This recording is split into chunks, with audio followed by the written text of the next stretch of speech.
안녕하세요. 오늘은 어떤 악기를 선택해야 하는가를 개인주의 시점에서 얘기해 볼게요. 먼저 밴드 세팅에 대해서 몇 개의 예시를 들어드릴게요.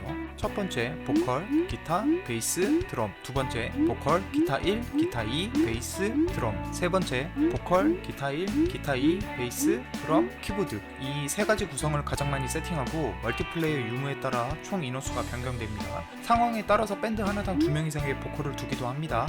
특히 직장인 밴드는 남녀 보컬 1명씩 두는 밴드가 많습니다. 물론 특정 악기들을 빼거나 더해도 전혀 문제가 없습니다. 보컬이 빠져도 되고 기타 없이 베이스랑 드럼만 있어도 되고 추가 현악기나 브라스, 퍼커션 또는 DJ 장비 등이 들어와도 전혀 문제가 없습니다. 즉 자유롭게 세팅이 가능하고요. 대신 어떤 구성이든 음악의 3요소는 지켜주는 게 미래를 위해 나올 수 있습니다. 다만 인원과 장비가 늘어난다면 제약이 많아지기 때문에 연습실 선정이나 예약이 힘들 수 있는 점은 참고해주세요.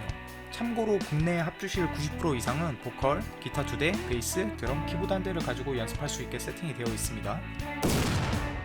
그럼 앞서 말씀드린 세팅 중 보컬, 기타, 베이스, 드럼, 키보드의 구성으로 내가 하고 싶은 악기 선택은 어떻게 해야 하는가를 얘기를 해볼게요. 첫 번째, 하고 싶은 거 하면 됩니다. 노래를 부르고 싶으면 보컬을 하면 되고 디스토션 사운드로 조지고 싶으면 기타를 치면 되고 특유의 그루브감으로 들썩이게 하고 싶다면 베이스, 심장이 쿵쾅대는 리듬감이 좋으면 드럼, 아름다운 선율과 밴드 전체의 안정감을 선사하고 싶다면 키보드 등 이유도 붙이면 그만, 안 붙여도 그만, 그냥 자기가 하고 싶은 거 하면 됩니다. 그러니 선택 자체에 너무 부담을 가지지 마세요. 두 번째, 끈기와 고민. 음치에 박치거나 자신의 음정은 신경 쓰지도 않는 초고음의 노래를 선곡하고 후반부를 소화하지 못하는 보컬, 흔히 말하는 쉬운 머니코드밖에 칠 수 없는 기타, 드럼의 경우는 그냥 자기 필에만 미쳐서만 치는 드럼, 키보드는 어렸을 때 잠깐 배운 피아노 체르니 몇 번만 가지고 한다 등등 너무 극단적인 내용이긴 하지만 진짜 저런 분들이 있습니다. 밴드를 떠나 악기를 한다는 건 꽤 꾸준한 시간과 노력이 필요합니다. 가장 좋은 건 모두 경험해보고 자신이 잘할 수 있는 악기를 찾는 것이 베스트겠지만 현실적으로 그리 쉽지 않죠. 그러니 첫 악기를 정할 때 고심을 하시고 내가 진짜 하고 싶은 악기가 어떤 악기인지 정하는 것이 돈과 시간을 더욱더 효율적으로 쓸 수 있는 바탕이 됩니다. 세 번째, 자신의 현재의 물리적 현실적 상황 파악이 필요합니다. 드럼이 치고 싶어 드럼을 샀는데 15층 아파트에 방진 매트도 없이 집에서 드럼 연습을 한다? 아마 5층에서도 올라올걸요?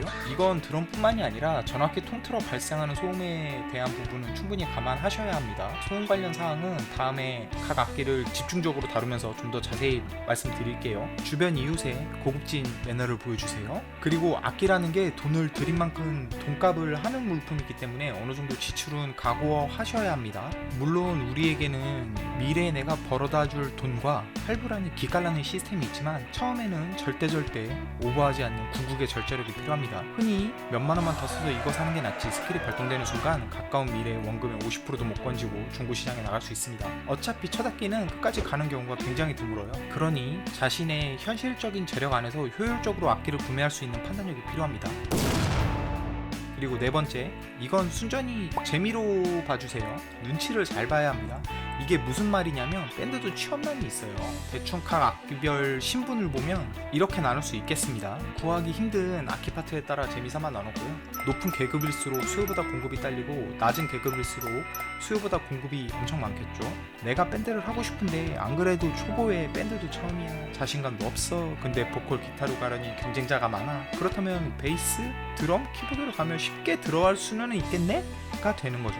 말 그대로 들어갈 수는 있겠네가 되는 거지 거기서 어떤 방향으로 어떤 상황이 펼쳐질지는 아무도 모릅니다. 취미 밴드이다 보니 포지션 변경이나 멀티플레이어가 되는 건 자신의 노력으로 얼마든지 바꿀 수 있습니다. 가장 중요한 건 얼마나 자신이 하고 싶으냐와 내가 뭘 잘할 수 있을까에 대한 고민이 바탕이 돼야 이 고급진 취미를 오래 할 수 있다는 거예요. 추가로 악기를 선택했다고 그 악기를 죽을 때까지 할 필요는 없습니다. 언제든지 취향과 흥미는 바뀔 수 있는 것이고 그러기에 취미로 밴드를 하는 것이니까요.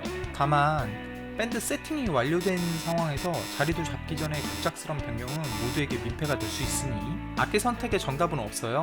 내가 어떤 노력을 하냐에 따라 모든 단점은 어떤 식으로도 극복이 가능하니까요. 밴드는 개인 실력도 중요하긴 하지만 밴드 전체 호흡이나 합이 훨씬 더 중요합니다. 중요한 건 내가 밴드를 재미있게 오래 할 수 있을까니까 너무 부담을 느끼지 말아주세요. 현생의 스트레스를 풀고자 하는 취미에 너무 많은 투자는 빠른 번아웃만 불러옵니다. 돈이나 시간이나 마찬가지예요. 천천히 조금씩 끈기 있게 그렇게 재미있게. 다음 영상에서는 각 악기의 구매 그리고 연습 방법에 대해서 알아볼게요. 우리 같이 밴드예요. 감사합니다.